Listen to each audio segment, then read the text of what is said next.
Kalau saya itu melihat Quran itu menjawab semua kebutuhan zaman dan kebutuhan manusia. Yang saya amati pada saat itu, saya waktu masih muda itu, saya kan juga seneng dengerin kajian-kajian sebenarnya. Itu hanya salah satu persoalan yang itu global, yang menurut saya belum bisa ditemukan, yaitu kalau orang Islam sakit, kenapa perginya ke dokter, hanya itu. Walaupun nggak salah. Iya, betul. Bagaimana cara Allah itu menjawab bahwa sakitnya orang itu ada di dalam Quran.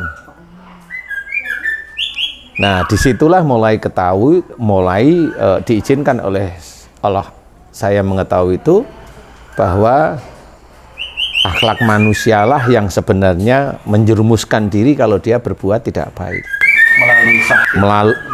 Melalui sakit itu ketahuan sebenarnya manusianya itu memang masih ada salah dosa, termasuk sakit yang dipakai oleh Allah Ta'ala untuk menjadikan orang tersebut meninggal. Itu semua ada dalam Quran.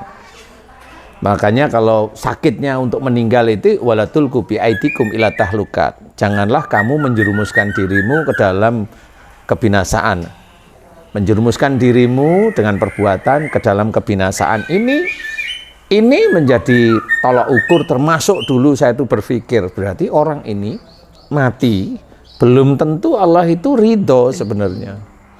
Jadi nggak muslim gitu Pak? Iya, berarti dia mati itu dia sendiri yang menggelincirkan dirinya sendiri. Nah, disitulah mulai ketemu semua ayat-ayat Quran. Ya dari kajian-kajian itu kemudian saya dengerin, akhirnya ketemu. Oh, berarti tetap benar-benar dari orang yang sakit itu tetap kalau dia nggak ke dokter boleh, tetapi dia harus kembali dan tobat kepada Allah Ta'ala. Makanya kalau istilahnya Rasul itu sebagai uswatun hasanah, contoh yang baik itu benar. Karena banyak orang-orang Islam yang tidak menyontoh akhlak Rasul. Kalau Rasul itu dengan istrinya umpamanya itu selalu baik, itu kan hanya ucapan aja, Masya Allah Rasulullah seperti itu. Iya, nah nanti dia pulang udah nggak diterapkan dia dengan keluarganya. Seperti itu, dan cerita itu banyak sekali. Dan orang itu ya begitu-begitu itu. Jadi saya tidak menyalahkan, tetapi itulah yang akhirnya menjadikan orang muslim itu tumbang dia akan sakit. Karena dia hanya cuma, kalau orang Jawa bilang mulutnya itu hanya lamis. Jadi hanya mengucap Masya Allah, tapi dia tidak mengerjakan apa yang diceritakan oleh para ustadz bahwa Rasulullah Muhammad SAW inilah contoh yang baik sebenarnya. Tapi hanya sekedar kajian ya biasa, pulang ya udah lupa. Bagaimana dalam berdagang, ya pulang hanya lupa. Walaupun ada beberapa saudara-saudara yang muslim mencoba mengejar apa yang dikerjakan Rasul, ada memang, tapi banyak sekali yang tidak seperti itu. Banyak sekali yang tidak, hanya cuma sekedar cerita, datang kajian ya datang saja. Hanya sebagian dari berapa ratus kajian orang yang datang itu hanya berapa gelintir orang yang mau mengerjakan seperti itu. Sehingga di titik itulah kemudian saya mencoba dakwah melalui sakit. Pada sakit itu sendiri pun diceritakan hati-hati bahwa di sakit inilah orang bisa menghantarkan dirinya itu masuk neraka. Sudah dijelaskan di dalam surat As-Sajdah 21. Wala nudikanna minal adabil adnadunnal adabil akbar. Kalimat belakangnya la'allahum yarji'un. Ini kalimat belakangnya pengunci sebenarnya. Nah, ini ceritakan, dan aku akan memberikan kepada mereka siksa kecil di dunia. Siksa kecil di dunia untuk mereka manusia itu siapa?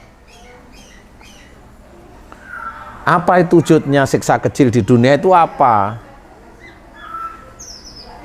Kalau pada wujud manusia berarti ini adalah sakit. Fisik. Ya, karena ini berhubungan dengan fisiknya. Karena ini berhubungan dengan akhirat. Sebelum siksa besar di akhirat. Nah, ini harus difikirkan, mateng sekali harus difikirkan. Berarti kalau orang yang di dunia itu sakit dan dia tidak pernah taubat kepada Allah Ta'ala tentang sakitnya, jangan salahkan kalau besok itu di akhirat masuk neraka. Tidak bisa itu. Itu tetap harus dikorek kenapa dia itu sakit. Karena memang belum ada orang yang bisa berdakwah tentang kesehatan. Itu memang belum ada. Paling kalau sakit baca ini, baca ini. Itu semuanya sudah. Tapi memang nggak nyata, nggak real itu. Nggak real. Karena memang ada sakit yang sembuh, nggak usah dibaca-bacain, dia sembuh kok. Saya tahu. Nah, saya bisa cerita yang seperti itu. Kenapa itu? Ya karena memang Allah menginginkan dia masih sembuh aja. Kasih sayang aja Allah sama mereka-mereka. Entah itu orang muslim atau orang non-muslim, sama. Jangan memikirkan bahwa yang bisa menyembuhkan itu obat atau enggak. Kalaupun saya memberikan tobatlah kepada Allah Ta'ala, kemudian orang itu diberi kesembuhan oleh Allah Ta'ala, saya selalu tekankan itu yang memberikan kamu izin sembuh Allah. Jadi dekati Allah, kerjakan perintah Allah. Terus menerus, banyak taubat, banyak bersyukur. Saya selalu begitu. Karena banyak orang sakit nggak ngerti sakitnya dari mana. Wong jelas dijelaskan wa ma asabakum min musibatin fa bima kasabat saydikum. Apa saja musibah yang kau terima itu disebabkan dari buah tanganmu sendiri. Jelas sekali loh. Masa ayat itu nggak kita terima sebagai kita orang muslim? Allah yang menyebut nanti orang-orang seperti yang tidak nerima itu kafir nanti. Jangan. Ayolah, sebelum kita itu dipanggil oleh Allah Ta'ala, inilah sebenarnya makanya dakwah saya di titik itu.